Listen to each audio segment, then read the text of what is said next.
Mheshimiwa Suma, jiandae Mheshimiwa Neema Gerald. Mheshimiwa Naibu Spika, nakushukuru umenipa nafasi na mimi nichangie wizara hii muhimu ya Katiba na Sheria. Mheshimiwa Spika, ningeomba nianze kwa kunukuu kifungu ibara ya 74 ibara ndogo ya 8 ya Katiba ya Jamhuri ya Muungano wa Tanzania inayosema Bunge laweza kutunga sheria kwa ajili ya kuweka masharti ya kuweka utaratibu wa kusimamia uchaguzi wa wabunge wanaowakilisha majimbo ya uchaguzi. Mheshimiwa Naibu Spika, nimeanza na quotation hiyo kwa sababu uongo ukisemwa sana na usipotolewa ufafanuzi unageuka kuwa kweli. Mheshimiwa Naibu Spika, yako maneno ambayo yanajaribu kupotosha kwamba kitendo cha Bunge na Tume ya Uchaguzi kuwalazimisha vyama vya siasa kusaini kanuni za maadili ni kinyume na katiba. Mheshimiwa Naibu Spika, ibara ya 74 ibara ndogo ya 8 ya katiba, baada ya kutoa mamlaka hayo kwa Bunge mwaka jana, bunge hili tukufu na mimi nikiwa sehemu ya wabunge, tulitunga sheria mbili. Na Mheshimiwa Spika, ieleweke, utungaji wa sheria hizi mbili ulipelekea kufutwa kwa sheria kubwa mbili. Sheria ya Tume ya Uchaguzi ya mwaka 1985 na sheria ya uchaguzi wa serikali za mitaa ya mwaka 1979. Tukatunga sheria. Na kupitia sheria hiyo tukasema Tume ya Uchaguzi kwa kushauriana na serikali na vyama vya siasa watatengeneza kanuni za namna bora ya uendeshaji wa uchaguzi wa serikali za mitaa, rais, wabunge na madiwani. Mheshimiwa Naibu Spika, pamoja na masharti yote, mkataba huu ambao Tume ya Uchaguzi itakiwa kuutengeneza ulikuwa unavilazimisha vyama vya siasa na wagombea kwanza kujadiliana masharti yepi ya uchaguzi wanayataka, lakini pili, wagombea na vyama vya siasa ni lazima wasaini masharti hayo ili kwanza tuweze kufanya uchaguzi wenye staha, uchaguzi wa kuheshimiana, uchaguzi wa kufuata sheria, kanuni, mienendo, taratibu na mila za Mtanzania. Mheshimiwa Spika, wako ndugu zangu wa Chadema wenyewe wanasema hawako tayari kusaini kanuni za maadili za uchaguzi. Mheshimiwa Spika, kanuni hizi zimetoa adhabu kwa chama ambacho kitakataa kusaini masharti ya uchaguzi, na imewekwa clear kwamba watu hao hawatoshiriki uchaguzi, na sio uchaguzi mkuu wa mwaka 2025 tu, na chaguzi zote ndogo zitakazofuata mpaka pale watakapotunga masharti mapya 2030. Mheshimiwa Spika, chama changu hicho cha Chadema kinacho room ya kutoa sababu ya kwa nini walishindwa kushiriki kusaini kanuni, na wanaweza kushawishi tume na msajili wa vyama vya siasa ili waweze kusaini masharti haya, kwa sababu nje ya hapo itakuwa ni uvunjifu wa sheria, ni uvunjifu wa kanuni na uvunjifu wa katiba yenyewe. Mheshimiwa Spika, yapo maneno ya wasomi wanasema hakuna kanuni itakayo kwenda kinyume na katiba. It is not true. Mheshimiwa Spika, Naibu Spika, kila haki na wajibu. Huwezi kuomba haki wakati hutaki kutekeleza wajibu. Kama tu ambavyo Mheshimiwa Spika, leo hii tunasema huwezi kwenda kupiga kura kama hujajiandikisha kwenye daftari la kupiga kura. Huo ni wajibu wako. Kama hujajiandikisha kwenye daftari, huwezi kupiga kura. Huwezi kulipwa mshahara, Mheshimiwa Naibu Spika, kama hujafanya kazi. Ili ulipwe mshahara ni haki yako ya msingi, ni lazima ufanye kazi. Na huwezi kushiriki uchaguzi kama hujakubaliana na wenzio kwamba yako masharti ya kutunza staha za watu, yako masharti ya kutunza heshima za watu, yako masharti ya kuheshimu sheria za nchi ambayo tunakubaliana sisi serikali, Tume ya Uchaguzi na vyama vya siasa kwamba tutayafuata kwenye chaguzi zote kuanzia 25 mpaka 30. Mheshimiwa Spika, mimi nawashauri Chadema, hakuna namna ya kusema kwamba watashiriki uchaguzi kama hawatakubaliana na kanuni za uchaguzi. Mheshimiwa Naibu Spika, naomba nifafanue kidogo kuhusiana na hoja yao ya no reform no election. Mheshimiwa Naibu Spika, mwaka jana bunge hili tukufu kwa weledi lilipitia sheria namba 1 na sheria namba 2 ya Tume ya Uchaguzi, Tume Huru ya Uchaguzi, na likapitia sheria ya uchaguzi wa rais, wa bunge na madiwani. Na Mheshimiwa Spika, taratibu za utunzi wa sheria zinataka huko wale wanaoleta yale mapendekezo wakusanye maoni ya wadau. Lakini ili kuondoa mashaka katika utungaji wa sheria hizi mbili sensitive, bunge liliita wadau hapa bungeni kwa ajili ya kutoa maoni. Na Mheshimiwa Spika, chama cha Chadema kiliwakilishwa na katibu mkuu wa chama, wakaleta maoni hapa bungeni, John Mnyika. Haikutosha, wakaja baraza la vijana wakaleta maoni. Haikutosha, likaja baraza la wanawake wakaleta maoni. Haikutosha, wakaleta hilo wanaoliita bunge la wananchi chini ya mama yangu Susan Limo wakaleta maoni. Na Mheshimiwa Spika, kwa taarifa tu kwenye bunge hili tukufu, asilimia zaidi ya 95 ya maoni yaliyotolewa yalichukuliwa yakaingizwa na tukatunga sheria hizi mbili za uchaguzi. Mheshimiwa Spika, wote tunajua ndani ya bunge hili masharti ya ubadilishaji wa zile sheria yalikuwa ni magumu sana. Joto lilikuwa kubwa sana pale Msekwa. Mheshimiwa Spika, hebu fikiria mazingira ambayo tunataka sisi wabunge ambao kimsingi na tunashiriki uchaguzi tubadilishe sheria ambayo kimsingi ilikuwa ina wafeva wabunge wengi ya kupita bila kupingwa. Kulikuwa kuna kifungu kinasema ikitokea vyama vingine vimekosekana kushiriki uchaguzi, basi mgombea atakuwa amepita bila kupingwa. Leo akibaki mgombea mmoja, Mheshimiwa Spika, sheria mpya inasema atapigiwa kura ya ndio na hapana. Hivi nani anaweza kukubali kitu cha namna hiyo? Joto la uchaguzi lilivyokuwa kali, lakini bunge hili liliridhia mtu anapigiwa kura ya ndio na hapana, na yale yalikuwa ni maoni ya vyama vya upinzani.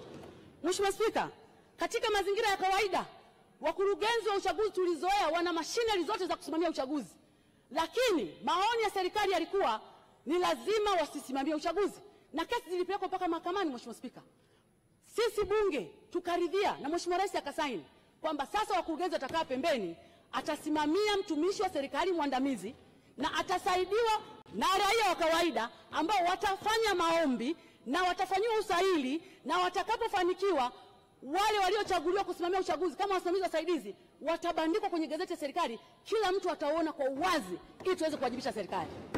Ni nani anaweza kukubaliana na kifungu cha namna hiyo?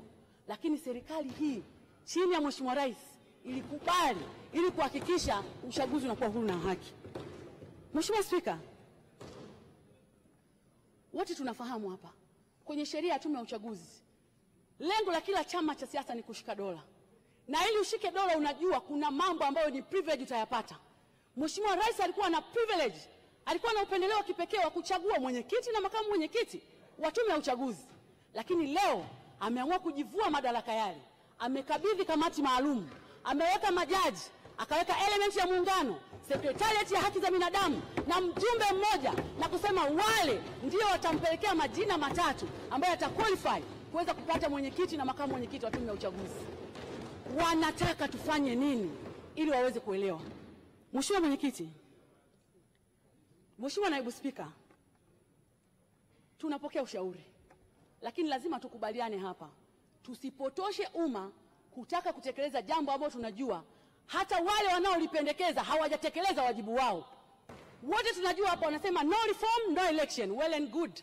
Utaratibu wa utunzi wa sheria unasema mtu binafsi, mbunge au wizara yenye dhamana wanaweza kupeleka mapendekezo ya mabadiliko ya sheria au utunzi wa sheria kwenye serikalini, na ukipeleka serikalini mapendekezo yale yatapelekwa kwenye baraza la mawaziri kwa maana ya katibu mkuu na baraza la mawaziri kwa ajili ya kuchakatwa.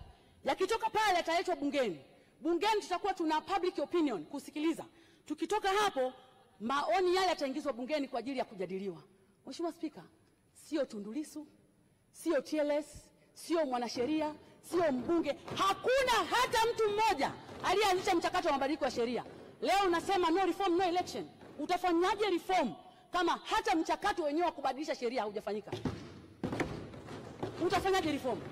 Hakuna mtu aliyejitokeza, hakuna mbunge si wa upinzani wala wa chama tawala, hakuna serikali ambayo imemove motion ya mabadiliko ya sheria. Hiyo no reform ni ya kwenye majukwaa. Mheshimiwa Naibu Spika, hatuwezi kukubaliana na jambo hili. Tusipotoshe umma. Na mimi nimwambie Mheshimiwa Attorney General, umeishauri vizuri sana serikali kwenye hili, kwa sababu ili tuweze kufanya mabadiliko ya sheria pengine tunahitaji muda zaidi, lakini bunge hili uhalali wake mwisho ni tarehe 27 mwezi wa 6. Likivuka hapo tunakiuka katiba. Wanataka tufanye hivyo? tuko tayari. Mwanasheria mkuu wa serikali, umeongoza vizuri jopo la mashauriano. Mimi nakupongeza. Waziri wa Katiba na Sheria, umeongoza vizuri jopo la mashauriano. Mimi nawapongeza.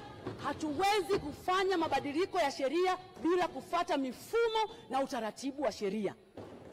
Mheshimiwa Spika, tukubaliane hapa. Tukubaliane. Hakuna serikali hapa duniani ambayo yani viongozi na wasimamizi wa uchaguzi wanatoka from the vacuum. Haiwezekani. Iwe ni Kenya wanapasifia, iwe ni Ulaya wanapasifia, wote wale wanatokana na uteuzi wa Mheshimiwa Rais. Wote. Na niseme tu, na ndio maana uchaguzi wa mwaka 2015 tofauti ya kura ilikuwa ni ndogo sana, kwa sababu mgombea wa upinzani aliweza kusimama akamshawishi msimamizi wa uchaguzi wa kwenye kata yangu kule Ibadakuli, akamshawishi msimamizi wa uchaguzi pale Shinyanga, akamshawishi Mheshimiwa DC pengine, akamshawishi mkuu wa mkoa, vyombo vya dola, na ndiyo maana tofauti ya kura ikawa ndogo. Haiwezekani under the sun. Wewe huwezi kushawishi vyombo vyote hivyo, alafu unataka tume ya uchaguzi itoke kutoka kwenye robot. Haiwezekani. Ni lazima tuweke candidates wenye ushawishi ambao wanaweza kushawishi kuanzia ngazi ya taifa mpaka ngazi ya kijiji. Tofauti na hapo, ukiweka wanaharakati, ukaweka watu wanaopiga kelele majukwaani. Hata viongozi wa dini hawapendi viongozi wanaotukana matusi hadharani. Hawapendi viongozi wanaodhalilisha watu. Hawapendi viongozi ambao hawaheshimu mifumo. Kila mtu anataka kiongozi ambaye anaheshimu demokrasia na amani ya nchi. Kwa maana hiyo, Mheshimiwa Naibu Spika, mimi na washauri ndugu zangu, sisi tunakwenda kwenye uchaguzi. It is either waende wakasaini fomu za maadili au wajitoe na hawatoshiriki uchaguzi mpaka 2030. Huo ndio ukweli. Na tusipotoshe jamii kwa kusema kwamba kuna taarifa. Nani taarifa? Ni mimi hapa Mheshimiwa Naibu Spika. Wewe nani? Simama basi. Stella. Stella Fiao. Stella. Nilikuwa nataka kumpa tu taarifa Mheshimiwa mzungumzaji kuwa hata maandiko matakatifu yanasema iheshimuni sana mamlaka, maana imetoka kwa Bwana.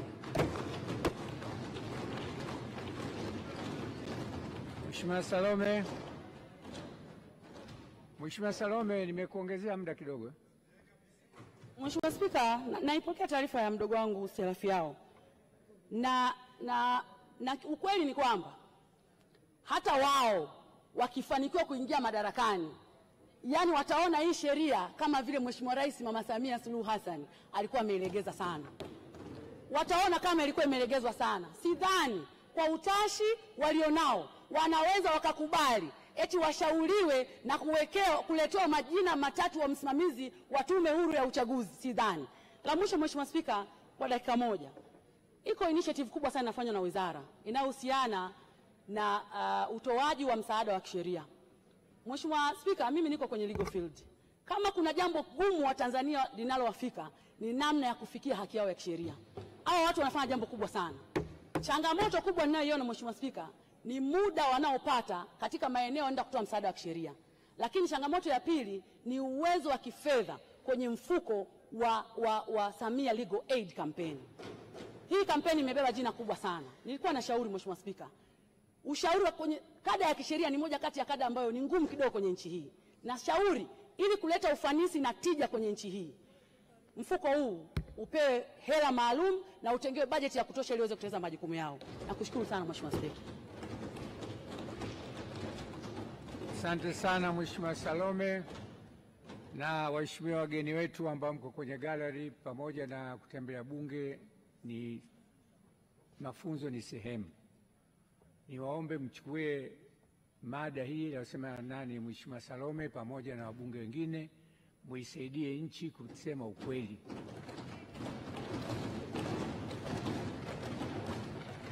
Kwa dhamira ya serikali hii ya Mama Samia ni uchaguzi wa huru na haki, na haki inapatikana kwa maelewano.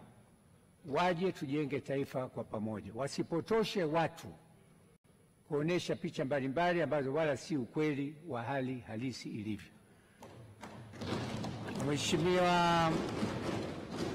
Mheshimiwa Suma, Mheshimiwa Nema.